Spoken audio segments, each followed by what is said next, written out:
Olá, queridos alunos, tudo bom? Mais uma vez nós estamos aqui para fazer uma videoaula, nesse caso sobre o sistema polar. Então, quando se fala em sistema polar, a gente precisa repassar ou relembrar os conceitos de plano cartesiano, o sistema ortogonal cartesiano, ou plano cartesiano, ou sistema de coordenadas cartesianas, como queira chamá-lo, né? Ao falar ortogonal, nos referimos ao ângulo de 90 graus. Então, tanto o eixo das abscissas, o horizontal, quando ele intercepta o eixo vertical das ordenadas, entre eles o ângulo é 90 graus, ou a gente usa a palavra ortogonal em grego, que orto quer dizer reto, 90 graus, orto sem H, né? Orto com H se refere a hortaliças. E se não quiser falar ortogonal, você pode falar perpendicular. Inclusive em geometria espacial, no segunda série, é muito falado perpendicular, né? Quando um plano, né, intercepta o outro perpendicularmente, né? Quando a gente usa também gráfico de retas, né, onde uma intercepta a outra perpendicular.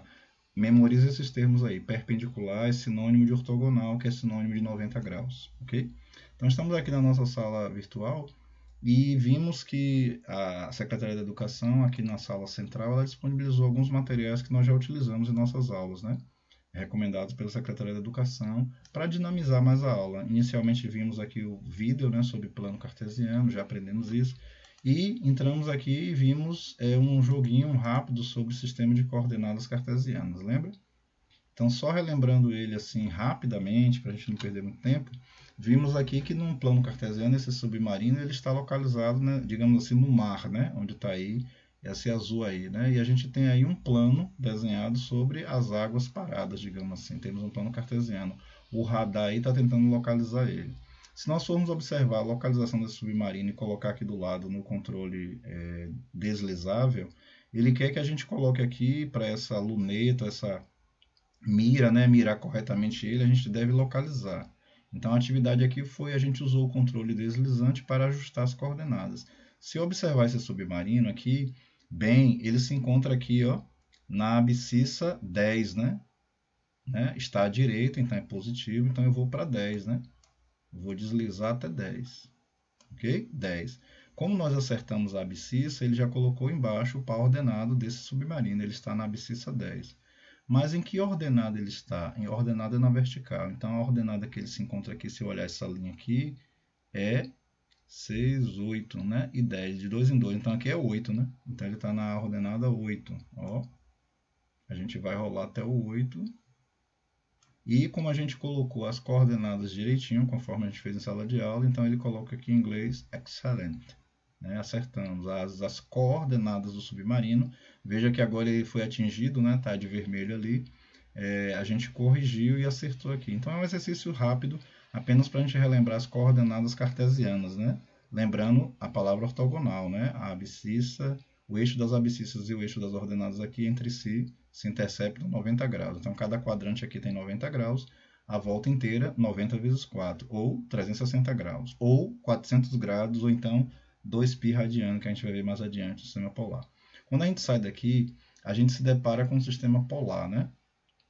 E no sistema polar, nós vimos que o que é o sistema polar? É um sistema de localização, assim como o plano cartesiano o é. Todavia, lá nós nos localizamos com a abscissa ordenada. E aqui nós não utilizamos a abscissa ordenada, a gente trabalha com distância e ângulo. Não é?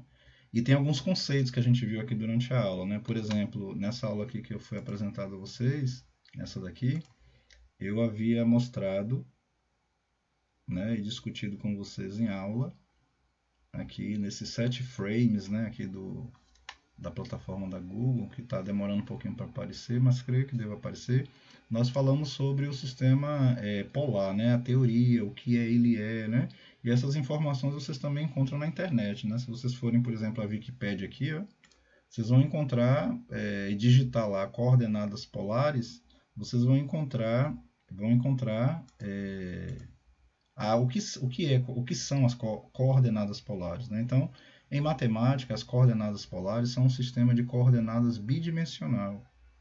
Igual o plano cartesiano, são bidimensionais, né? Mas ele também tem 3, né? Que a gente viu lá na atividade do 3, né? no atividade número 11.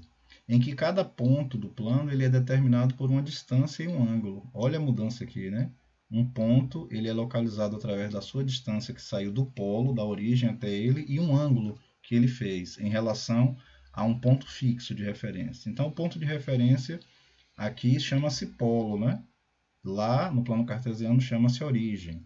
E a semirreta, que é essa linha aqui, né, a gente chama no popular linha, mas o nome é semirreta, do polo na direção de referência, é o eixo polar, ou também chamado coordenada radial ou raio. Né? Então a distância a partir do polo é chamada de coordenada radial ou raio. E o ângulo ele é batizado como coordenada angular. Então lá no plano cartesiano a gente tem coordenada de abscissa e ordenada. Aqui nós temos distância e ângulo. Okay? E o ângulo tem três nomes. Ele pode ser chamado coordenada angular, ele pode ser chamado simplesmente de ângulo polar, ou tem uma outra palavrinha que a gente viu que é azimuth, né? Principalmente os topógrafos, quem trabalha na área da topografia, que trabalha com mapas, localização, e algumas sub-áreas da topografia, né? Ou agrimensura, como a aerofotogrametria, onde um avião passa por uma região fotografando, né? Num intervalo de tempo ali calculado para que aquelas imagens sejam plotadas uma sequenciada à outra e eles tenham uma foto real, né? Então o avião passa num determinado ângulo, numa determinada velocidade, tudo já, né, obedecendo às leis da física, para que eles possam tirar a melhor imagem e depois fazer um mapa geral, por exemplo, de uma região. E também de um satélite pode ser feito isso. Então a gente tem várias aplicações aí. Quem continuar aqui na Wikipédia, que eu sugiro, inclusive esse link está lá na atividade 3, na foto onde eu botei o sistema polar, você pode ler mais sobre pessoas envolvidas com isso, como o astrólogo, né, e astrônomo Hiparco, que viveu entre 190 e 120 a.C. Então, quem vier para cá vai obter também informações que a gente utiliza no sistema polar. A trigonometria, né, é uma das áreas da matemática, onde tri quer dizer 3, gono quer dizer ângulo, e metria vem do grego, vem de metron, quer dizer medida. Então, são medidas triangulares. O que é isso traduzindo? É uma forma da gente determinar uma distância de forma indireta, digamos assim. A gente não precisa colocar uma trena, por exemplo, até porque não tem uma trena desse tamanho daqui até o Sol. E a pergunta é quem é que seguraria lá na ponta do Sol, né? Só Deus, né? Então não teria como fazer isso. Então como é que se sabe a distância entre Terra e Sol, entre Terra e Júpiter, entre Terra e Saturno, entre o sistema solar nosso e a Via Láctea e Andrômeda, que é uma outra galáxia, e mais de 200, talvez bilhões de galáxias que tem no universo. Como é que se sabe mais ou menos as distâncias em ano-luz, né? Através da trigonometria. Ok? Então vocês vão encontrar mais informações aqui, vão perceber que não é uma ciência antiga, né? Os homens buscam há muito tempo como determinar essas distâncias e quem lê aqui vai se apropriar dessas informações, né? Que a partir do século IX depois de Cristo passaram a utilizar métodos de trigonometria esférica e projeções cartográficas, né, para determinar essas quantidades com maior precisão. Então a gente vai ver um pouquinho de cálculo aqui na aula de hoje, a gente vai ver como é que se faz algumas... A convenção aqui significa o que foi adotado, né? Utiliza-se para ângulo letras gregas como o Rho, o Φ, né? O alfa, o teta, né? A gente utiliza, né, essas letras gregas, né, para representar o ângulo. E a distância tem várias escalas, depende. Você pode estar num país de língua inglesa e medir em jarda, em polegada, em milha, né? Ou você pode estar com um sistema internacional, metro, decâmetro, hectômetro, quilômetro. Ou se é uma distância muito curta, por exemplo, você está fazendo um trabalho para calcular a distância entre dois pontos em cima de uma folha de papel do formato A4, né, da série A chamada A4, que mede 297 milímetros por 210. E aí você faz um plano cartesiano sobre ele, coloca uma reta, marca o ponto 1 de onde saiu a reta, o ponto 2 de onde chegou, e depois vai calcular aquela distância entre dois pontos que eu havia mostrado, né? Cuja fórmula é d ao quadrado, que é a hipotenusa do triângulo, corresponde a somar os outros dois lados, que são os catetos ao quadrado. De repente você está fazendo isso. Para trabalhar em cima do papel, eu já não vou usar uma escala tão grande como quilômetro, decâmetro ou hectômetro, né? Que são múltiplos do metro. Eu já vou utilizar escalas menores, talvez o centímetro, né? Que corresponde à centésima parte do metro, ou o decímetro, né, que corresponde à décima parte do metro, ou quem sabe o milímetro, né, que corresponde à milésima parte do metro, que é o que as réguas tradicionais elas costumam trazer, né? As réguas tradicionais elas costumam trazer essas escalas, inclusive na parte de baixo elas trazem a polegada, né? Que a gente fará uma aula sobre isso depois, né? Então, basicamente no sistema polar temos essas duas características, o ângulo e a distância mencionado. E existe uma outra forma de medir ângulo que a gente vai ver também, chamada π radiano. Diferente da letra π sozinha, que pode ser maiúscula ou minúscula do alfabeto grego, ou então usado em matemática π, que é uma relação ou uma divisão entre o comprimento de uma circunferência dividido pelo seu diâmetro. Os matemáticos perceberam, né, que qualquer círculo, né, circunferência no caso, de qualquer tamanho, quando você divide o comprimento dela, a periferia dela, né, o comprimento dela, o contorno, pelo diâmetro, gera um número, aquele famoso número 3,14 tal, tal. Como essa divisão é da periferia, então foi batizado com π, né? Porque periferia em grego pode significar contorno, orla, né? Então, daí a letra π representar o número irracional 3,14, 15 e uma infinidade de números. Você vai perceber num vídeo que vai ser colocado na aula de vocês, na sala virtual, melhor dizendo, onde já se encontrou mais de 200 bilhões de casas por π. Ok? Então ele é realmente irracional. Ele não pode ser escrito em forma fracionária. E essa parte aqui é muito interessante para você se apropriar de outros conhecimentos, inclusive essa parte aqui que envolve a trigonometria, né? Como é que a gente calcula a projeção dessa distância entre o polo e o ponto que chegou e como é que eu acho essa projeção na horizontal e na vertical. A foto aqui já ajuda, né? O ângulo ele usou a letra φ, para a distância a letra r, e embaixo a gente vai ver que se calcula a projeção horizontal desse r como r vezes o cosseno do ângulo, né, formado entre a distância e o eixo das abscissas. E a distância, ou projeção vertical, vai ser o comprimento de r vezes o seno do ângulo, né, dado aqui. Então a gente vai ver na aula de hoje como é que calcula esse ângulo e como é que calcula também o ângulo através da tangente, depois do arco tangente, e como é que acha seno, cosseno, tudo isso usando também a calculadora científica. Aí a gente precisa lançar a mão de uma calculadora, porque seno e cosseno, como figuras trigonométricas, têm tabelas. Para cada ângulo, que abre 1 grau, 2, 3, 4, 5, você tem um valor para o seno, né? Assim como a nossa sombra diante do Sol vai variando de acordo com a rotação do planeta, né? O Sol é fixo, embora a gente fale que ele se movimenta, ele levanta e se põe, isso na verdade é uma frase poética. Quem se movimenta é o planeta e não o Sol, né? O Sol é uma estrela. Então a gente sabe que a nossa sombra varia, né, durante o dia. Tem uma hora que é um comprimento, tem uma hora que é outro, que é outro, que é outro, né? E os matemáticos desde a Grécia antiga, né, como Eratóstenes, né, muito antes de Cristo, já tinha percebido isso. Então, aplicando esses princípios, criou-se essas tabelas trigonométricas, né, de seno e cosseno. Então, se fica variando de um grau para o outro, a gente tem que ter uma tabela, porque ninguém vai memorizar. Já imaginou memorizar todos os graus da tabela, de 1 a 360, a volta inteira? Então, por isso que existem as calculadoras. E antigamente, quando não se tinha calculadora, se tinha tabelas, né? Tabelas lá, porque a pessoa ia e consultava.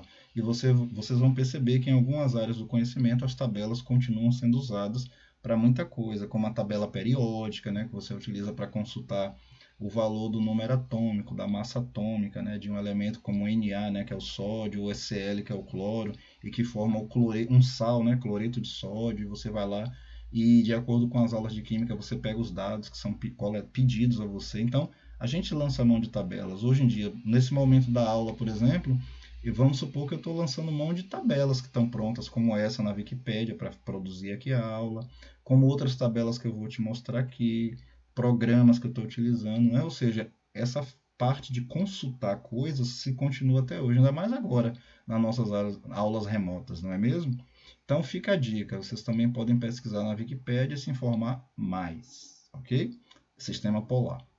O interessante do sistema polar também, ou do sistema, sistema polar e sistema cartesiano, é que a gente tem literatas, né, pessoas, matemáticos que disponibilizam obras gratuitas, né, como esse aqui, o Jaci Venturi, né? No site chamado www.geometriaanalítica.com.br, vocês encontram gratuitamente 3 obras deles, né?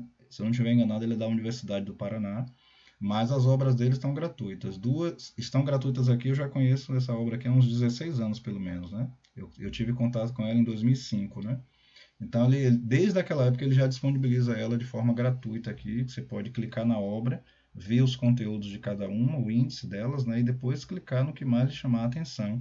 E tem um que ele dedica à escrita, né? Já que ele é um literato, ele gosta muito de leitura, né? Então, nessa primeira obra aqui, Álgebra Vetorial e Geometria Analítica, onde os alunos do primeiro ano, né, de cálculo, de geometria analítica na faculdade, eles acessam obras como essa porque elas resgatam agora o plano cartesiano, o plano no sistema polar agora, né? E também ampliam esse conhecimento para lá, porque vão surgir curvas, né? Com nomes diferentes, como lemniscata, né? E outras curvas que você ainda não conhece. Você conhece a parábola, né? Vai conhecer esse ano a função exponencial, que gera uma outra curva, a função cúbica. Mas tem umas curvas assim específicas, e o sistema polar ele gera até desenhos que gera curvas que se parecem muito com obras-primas, né? De desenhos de criação, né? Como se fosse a coisa feita por Deus mesmo, né? Então é interessante. Então você pode clicar numa obra dessa no site que eu mencionei, www.geometriaanalítica.com.br, e você clicar numa obra dessa e ler. Eu vou começar a clicar na primeira, que é o tema da aula, e nela eu vou até a página, quando ela abrir, que ainda não abriu, esperando ela abrir aqui, né? Então eu iria até a página 35 dela, né? Quando ela abrir aí, pronto, graças a Deus abriu. Eu vou até a página 35 dela. Cadê? Vamos ver se abre aí. Pronto, tá aí abrindo, graças a Deus. Então, quando você vai a essa obra aqui, ela tem, logo aqui em cima à esquerda você vê a quantidade de páginas que tem, né? 242 páginas. Esse livro, conforme eu mencionei, não é para vocês agora, mas nada impede que vocês tenham curiosidade de ver aqueles conteúdos que a gente está vendo que é da nossa série, que aqui são resgatados, né? Lá no nível superior. E se quiser baixar, ó, clica aqui e faz o download em PDF, beleza? Então vamos aqui à página, acho que 35, se não estiver enganado, é isso mesmo. 35, que fala sobre o sistema de coordenadas no espaço bidimensional. Lembra disso? Sistema cartesiano, né? Então aqui ele resgata tudo que a gente já viu, que eu não vou repetir porque a gente já viu isso aqui, mas isso aqui é a base para a gente ver também que agora ele vai trabalhar com sistema oblíquo, tá vendo? Ou seja, não é mais ortogonal, ou seja, o ângulo vai mudar de 90, né? Vai mudar, não vai ser ortogonal, vai ser oblíquo, mas isso você só vai ver lá no nível superior. E essa parte aqui é aquela parte que tem na questão número 3, que eu já fiz um tutorial aí para vocês conseguirem responder, aonde aqui são feitas algumas operações com pares ordenados. Pode ser igualdade, você percebe assim que foi isso que a gente fez, né? Pode ser adição, pode ser multiplicação, tá vendo? São coisas que são feitas com ele. Pode ser igualdade também. Quando é que um par ordenado é igual ao outro? Quando a abscissa de um é igual à abscissa do outro.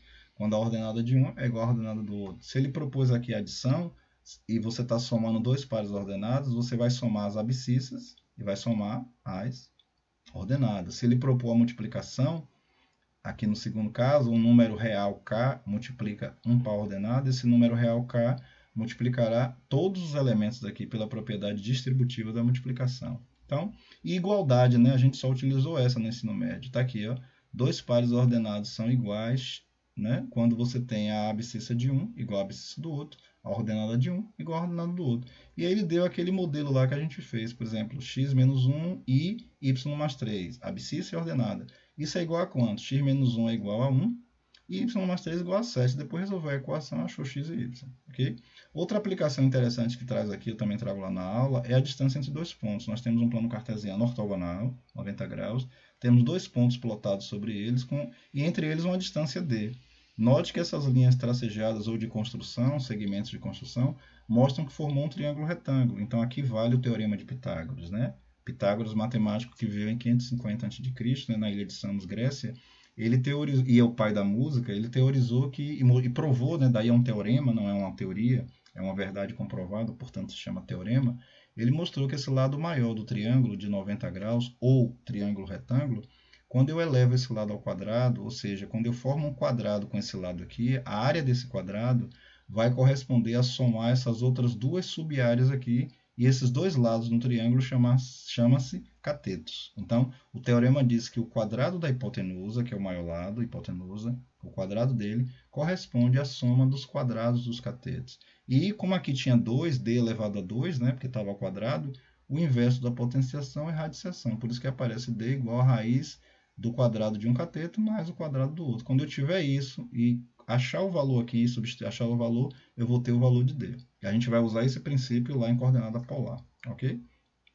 Então, é muito interessante a obra do Jaci Venturi, né? Porque você pode ver outros conteúdos aqui no futuro, né? E gratuito. Nesse terceiro aqui, ele coloca uma obra de texto, né? Já que ele é um literato, ele coloca a obra de texto. Eu achei muito interessante. A obra se chama Da Sabedoria Clássica, né? A Popular. E ele coloca aqui na página número 11, uma coisa que eu achei interessante, né? Ele colocou assim, ó.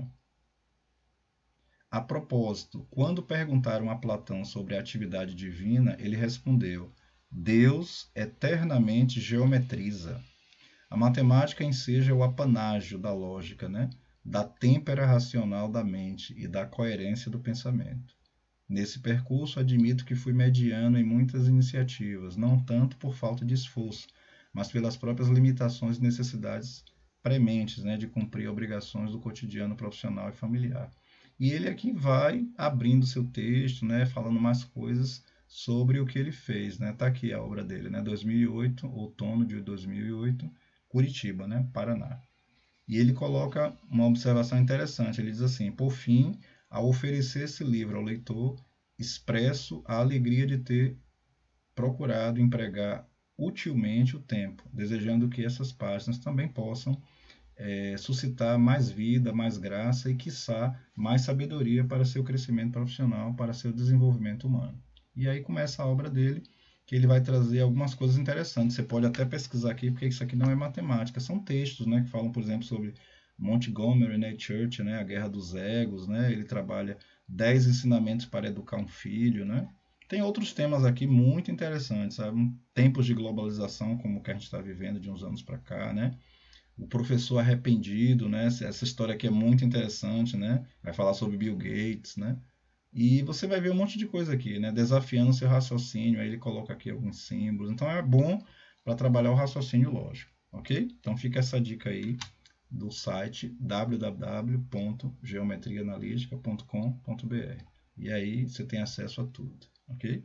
Então as coordenadas polares são muito importantes, né? Então a SEC colocou para a gente ver, rever, né? E ver agora aqui que nós temos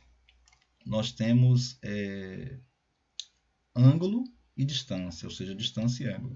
Aqui temos um ponto P, onde ele é plotado de acordo com a distância e com o raio, né? E esse raio, quando ele é considerado positivo, é bom lembrar isso, quando nós temos o ângulo caminhando para cá, ó, no sentido horário, ok? Quando nós temos o ângulo caminhando no sentido horário, por exemplo, temos o eixo polar em azul, e esse ponto ele foi locado ou alocado, colocado, representado, plotado, após abrir um ângulo no sentido anti-horário θ aqui, cuja distância r vai de O a P. E a simbologia é essa, né? OP traço, que é a simbologia em geometria que a gente utiliza para mostrar uma distância de um ponto a outro. A origem, que lá no plano cartesiano é a origem, que se chama polo. E o ponto P lá no espaço localizado. Então, você viu, nas coordenadas polares se usa distância e ponto. Ou, desculpe, distância e ângulo, né?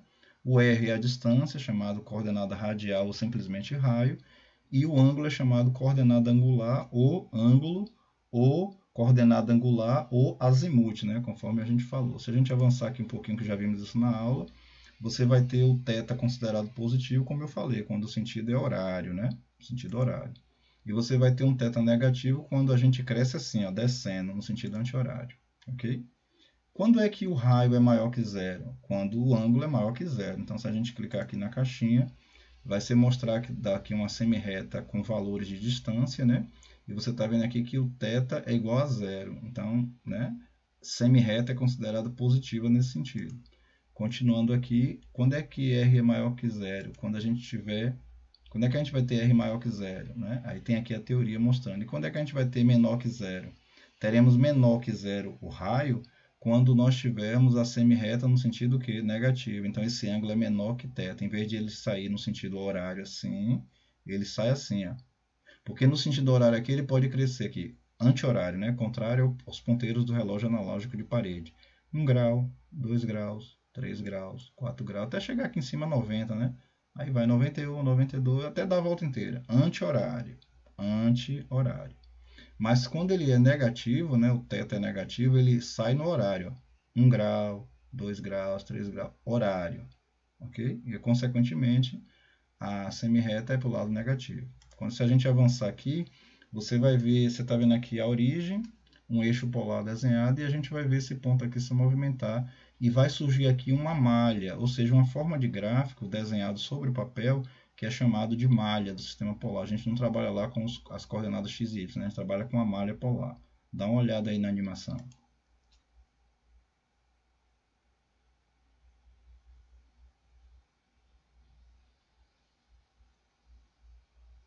Então perceba, né, que o sentido foi horário, né, que ele cresceu. Essa região aqui com essas linhas tracejadas ou em construção de forma circular, concêntrica, né, porque cada círculo aqui que vai se distanciando um do outro, se representa a distância, né, do ponto. Se um ponto estiver plotado aqui, e eu admitir que a escala aqui é 1 km, então aqui é 1 km, aqui é 2, aqui é 3, né, em qualquer direção. Por isso que foi feito um círculo, né, como se fosse um radar, né? Então você tem aqui, como se você também pode lembrar de meridianos e paralelos que eu falei em aula. Você está aqui no Polo Norte, em cima do planeta, você é um titã, ou é um deus ou uma deusa do Olimpo lá, né? Está aqui em cima, olhando para o planeta Terra todo, e você quer chutar uma bola ou mandar chuva, você pode mandar chuva nessa direção, nessa, na que você quiser. Você dá uma volta inteira, né? 360 graus, ou 400 graus, ou 2π radiano. Mas você percebeu que foi anti-horário. Quem não percebeu, vamos fazer um repeteco.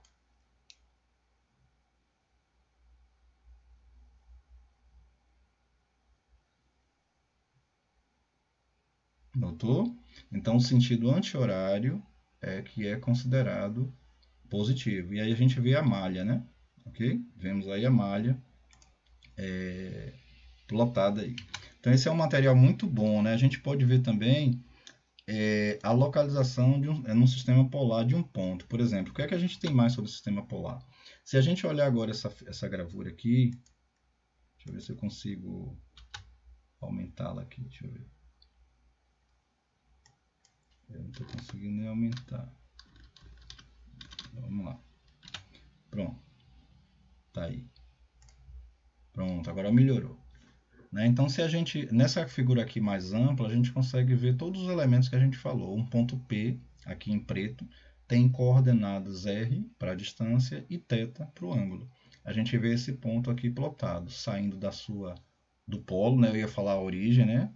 Mas aqui se chama polo, e indo numa direção aqui no sentido para cá, né? De baixo para cima, nessa direção. Então essa parte vermelha aqui é a chamada distância, é o raio, né? O comprimento do raio. Se eu admitir que o primeiro círculo, a escala é 1 km, esse ponto andou quantos quilômetros? 2, né? 2 km. Agora, qual é o ângulo que ele forma com o eixo polar? Θ. A gente só pode afirmar isso, né? O ângulo é θ.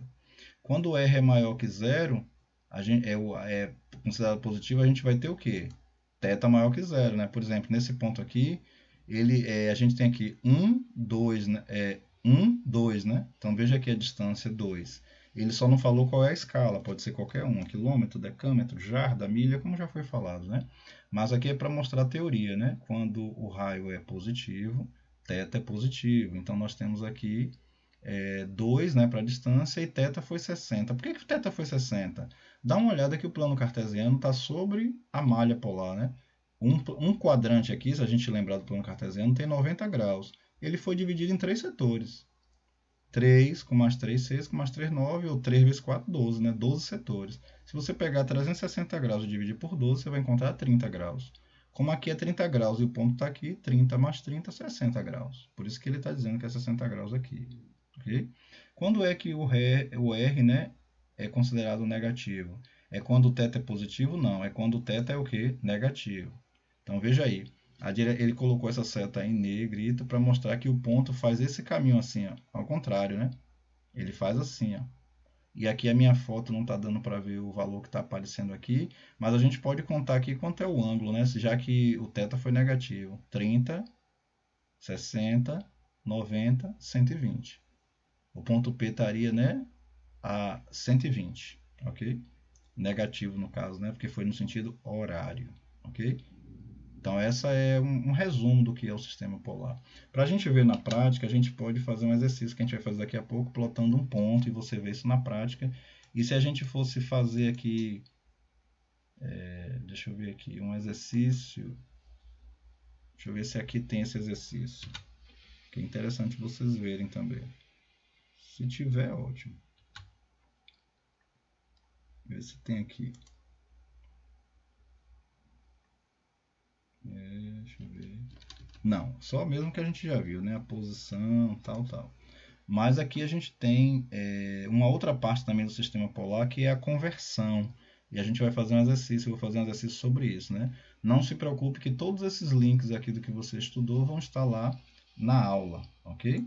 Quando a gente fala em converter um ponto, é um outro fator interessante falar sobre isso, porque conversão aqui, no sentido, a gente usa conversão muito hoje no popular, né? Quando alguém vai fazer parte de um grupo religioso, por exemplo, aí você fala, a pessoa nasceu numa determinada religião e agora ela é de outra, né? A pessoa diz, não, ela se converteu. Isso pode migrar, porque as pessoas são livres, né? Elas podem migrar para o grupo religioso que elas quiserem, né? A Constituição, no artigo número 5, a Constituição de 1988, né? A última, nossa Carta Magna, ou Constituição diz isso, né? As pessoas têm liberdade de religião e nós temos que respeitar, né, o direito de cada um. Que o nosso respeito começa de onde o nosso próximo termina, né? Pelo menos a ética diz isso. Então a gente tem a palavra conversão aqui. Ah, então, mas o que é conversão aqui? A coordenada polar vai se converter em religiosa? Não, estou só brincando, só para utilizar o termo, né? Eu estou querendo chamar a atenção que a gente pode medir. Lembra que no início da aula eu falei que a gente tinha outra forma de medir ângulo? Pois é. A gente pode medir ângulo de uma forma ou de outra, né? No caso, a gente pode medir ângulo de grau, grado e pi radiano. Agora aqui a conversão é quando a gente sai de um sistema para o outro. De repente você está localizando um ponto no sistema polar e quer transformar em cartesiano, ou vice-versa, você quer sair do cartesiano por polar. Como é que faz isso? Algumas fórmulas são apresentadas aqui, não se assuste com fórmula. É apenas mostrando que a gente precisa ir lá a trigonometria. Eu vou tirar a seleção da caixinha para mostrar como a foto estava. Está aqui. Origem aqui, né? Temos os dois sistemas aqui, né? O cartesiano sobre a malha do polar, concorda? Esse ponto P tem coordenada lá no plano cartesiano, ele tem a coordenada da abscissa aqui em 3, vamos supor que está em 3, né? E aqui está em 3 também, um exemplo. Então, se eu fosse plotar ou escrever isso como um ponto localizado pelo sistema cartesiano, eu teria que escrever aqui em cima P, né? Deixa eu ver se o quadro abre aqui para mim. Eu teria que escrever, deixa eu ver, abriu? Abriu. Eu teria que escrever assim, né? P, concorda? Parênteses, abscissa 3 e ordenada também 3, né? Concorda? Isso seria a forma de escrever no plano cartesiano. No plano, isso eu estou no cartesiano, mas se eu for escrever ou plotar ou localizar esse ponto P utilizando as coordenadas polares, eu tenho que escrever que ele percorreu uma distância R, R seria esse R aqui, ó, a distância, e que ele percorreu essa distância sobre um ângulo θ, ok? Lembre que a gente pode usar θ, alfa, beta, gama, né? Você utilizou no ensino médio para a equação quadrática delta maiúsculo, delta minúsculo é assim, né? A gente pode utilizar isso. Então, os livros de matemática e geometria trazem muito dessas letras, né? Teta, alfa, beta, gama. Lá na Wikipédia tem φ, né? Que é o número da beleza, né? Considerado pelos gregos, que vale 1,61. E aí vai, né? Depois a gente fala disso, a construção do Paternon, um monte de coisa. O φ. Então, você tem esses símbolos gregos. Então, eu teria que escrever distância r e ângulo θ. Vou botar φ, né? Para ficar de acordo com a Wikipédia. Φ. Essa forma de plotar ou de escrever é polar, concorda? Distância e ângulo, conforme a teoria. E essa forma de escrever é cartesiana, abscissa ordenada, né? Cartesiana ortogonal, ok? Então essa é a ideia. Então quando a gente fala em fórmulas, a gente vai ter que lançar a mão da trigonometria, sabe por quê? Aqui nós temos um triângulo retângulo. Então, quando eu clicar em fórmula, note que esse desenho aqui acima à esquerda vai mudar. Vai aparecer uma linha em azul, em vermelho, para destacar essa figura, essa forma geométrica, esse polígono de 3 lados, que é um triângulo. E por ele ter uma característica muito interessante que Pitágoras explorou, conforme já falado, ele é retângulo. Então, quando eu clicar na caixinha fórmula, aparecem as fórmulas. Veja a mudança aqui, né? Então, entre a linha preta, azul e vermelha, nós temos aí um triângulo retângulo, né? Porque esse ângulo aqui é 90. Então, vale nele a teoria, o teorema de Pitágoras. O lado oposto ao ângulo maior é abscissa e os outros dois lados são catetos. Se eu chamar esse lado aqui de x, né, esse lado aqui de y, eu vou ter que o quadrado da hipotenusa é igual à soma dos quadrados catetos, concorda? E se eu tirar da potenciação para a radiciação, eu vou ter que R é igual mais ou menos raiz quadrada disso aqui. Por que mais ou menos? Porque, na verdade, uma raiz quadrada é sempre mais ou menos, né? Porque como o expoente é par, quando a gente eleva esse valor ao quadrado, dentro de parênteses, ele fica positivo. Menos 5 dentro de parênteses ao quadrado, né? Vamos falar e fazer isso aqui. Ó. Menos 5, né? Ao quadrado vai dar mais 25, né? E se a gente colocar 5 também ao quadrado, também dá 25, ok? Então, por isso que você tem aí o mais ou menos, ok? Mais ou menos. Que agora, como se trata de distância, esse mais ou menos também vai dizer o sentido, né? Se a distância for... Lembra aquele questão do horário e anti-horário? Aparecer mais ou menos aqui é só para dizer o sentido, né? Se foi horário ou anti-horário. Porque a distância em si, ela nunca é negativa, né? Se um pedreiro pegar aqui da origem ou do polo 2 metros e colocar uma escala de pedreiro para a direita e chegar aqui em 2 metros, ele pode pedir ao ajudante dele que segure aqui no centro e vá para lá e marque 2 metros para lá também. Matematicamente, por questão de referência, como a física fala, a gente falaria posição menos 2, né? À esquerda de 0, menos 2 metros. Posição mais 2, à direita. Mas na vida real não existe medida negativa. Existe, você já viu alguma trena com sinal negativo, alguma régua, entendeu?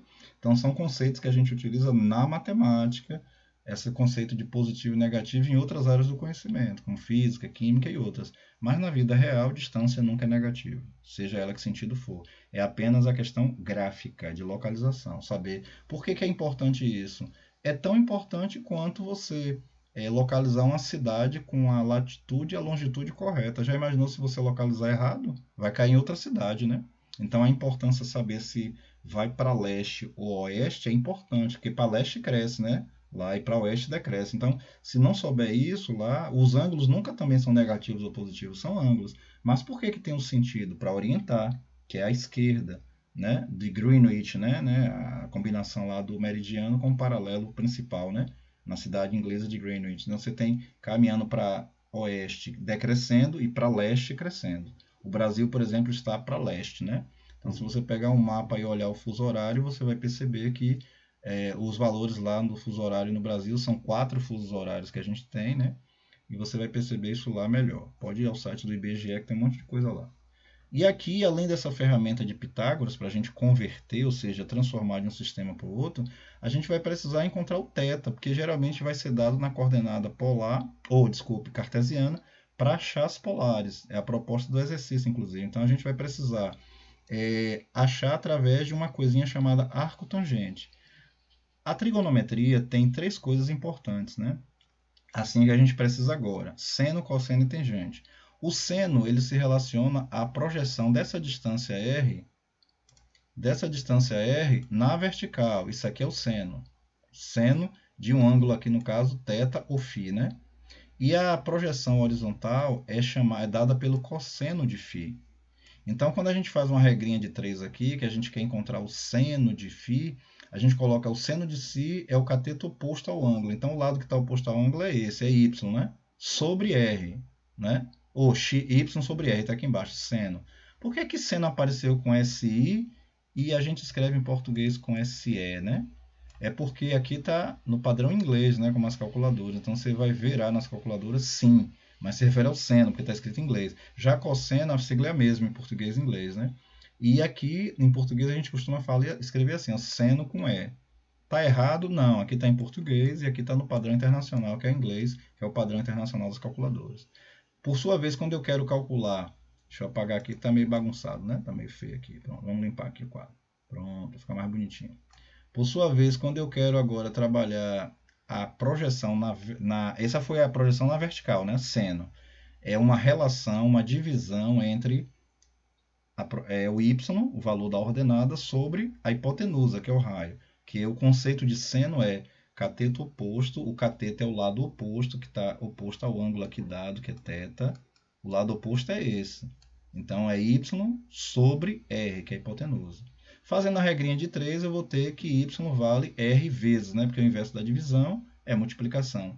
Se do lado de cá r divide y, quando ele passar para lá, ele multiplica o seno. Daí a fórmula y igual a r vezes seno de θ. Como eu falei de tabelas, se for dado o ângulo, a gente tem que pesquisar. E quando não é dado o ângulo, temos que calcular o arco tangente. Porque quando a gente divide x por y, né? Ou melhor, y por x, seno sobre cosseno, é o conceito de tangente. Tangente pode aparecer escrito assim em português, TG de θ, e pode aparecer assim na calculadora, TAN, né? Do ângulo dado. Geralmente esse ângulo dado, por questão de convenção de escrita, vem entre parênteses, ok? E aí a tangente é uma figura que você dá o ângulo, só que aqui quando a gente tem a ordenada e a abscissa, a gente não tem o valor do ângulo e a gente quer justamente isso, o valor de θ, né? Então como é que se faz para achar θ? A gente então pega uma outra função chamada arco tangente, que nas calculadoras aparecem como ATAN. É o arco tangente. Uma vez que você dividir, aí você coloca arco tangente de quanto? Da ordenada dividido pela abscissa, né? X. Pronto. Feito isso, a gente vai encontrar então o valor θ que a gente quer, né? Que é o ângulo, ok? Então você vê que não dá para fazer isso de cabeça. O primeiro dá, que é só a aplicação do Teorema de Pitágoras. Porém, se der uma raiz aqui, por exemplo, raiz de 18, não é uma raiz exata. Então a gente precisa ter o quê? Uma calculadora científica, né? Porque a científica já vai ter essas funções aqui para resolver, ok? Então eu vou sair aqui, daqui. Vou minimizar aqui, cadê? Sair das fórmulas, né? Sair dessa página aqui. Essa é a teoria, né, que a gente já viu em aula aqui, um repeteco. Durante as aulas eu também preparei esse material aqui para vocês, né? Esse material aqui no Jamboard, né, que é o quadro branco da própria Google, do próprio Drive, né? Tá lá no seu Drive essa ferramenta aqui, ó. E você vai ver que na aula, aqui é um resumo da aula, né? No caso aqui os dois temas, né? Os três, na verdade, que o próximo é função. Então temos aqui o sistema cartesiano tridimensional e temos aqui o planeta Terra e a malha polar, que a gente acabou de falar muito sobre ela, né? Aqui tem a definição, que seguirá para você, a gente já viu em sala de aula, as definições de sistema polar, as outras definições que a gente já comentou, o que é eixo polar, o que é malha polar. E aqui nós temos, então, a transformação, né, de coordenadas. Então, esse problema aqui que eu proponho, eu vou fazer daqui a pouco um segundo vídeo, porque esse já está em 41 minutos, né? Eu vou fazer um segundo vídeo sobre isso aqui apenas. Esse primeiro foi para falar no geral, né? Como você viu, relembrar e fazer uma revisão já. E aqui eu resolvo o problema, tá vendo? Vou plotar o ponto, tal, tal. Vamos fazer aqui a aplicação de Pitágoras, né? Para encontrar o comprimento do raio. Depois vamos fazer aqui, aplicar a fórmula da tangente, embora a gente não precise dela, a gente precisa do arco tangente, né? Mas eu calculei aqui só para mostrar como se calculava a tangente. E umas curiosidadezinhas sobre o π, né? Então vai ser essa atividade aqui no próximo vídeo que eu vou fazer daqui a pouco. E aqui no frame número 7 vai ficar para você fazer a leitura, que já é o próximo assunto, ok? Então a gente fica por enquanto por aqui. Daqui a pouco eu volto com essa atividade já aqui, ó, no Docs, bonitinha, né? Uma releitura e vou acrescentar algumas coisinhas aqui, né? E a gente vai plotar esse ponto, ok? Então um abraço, um beijão aí no coração de todo mundo, fiquem com Deus. Até mais, já já. Então vimos aí sistema polar, né, no geral, e plano cartesiano também no geral. Um abraço.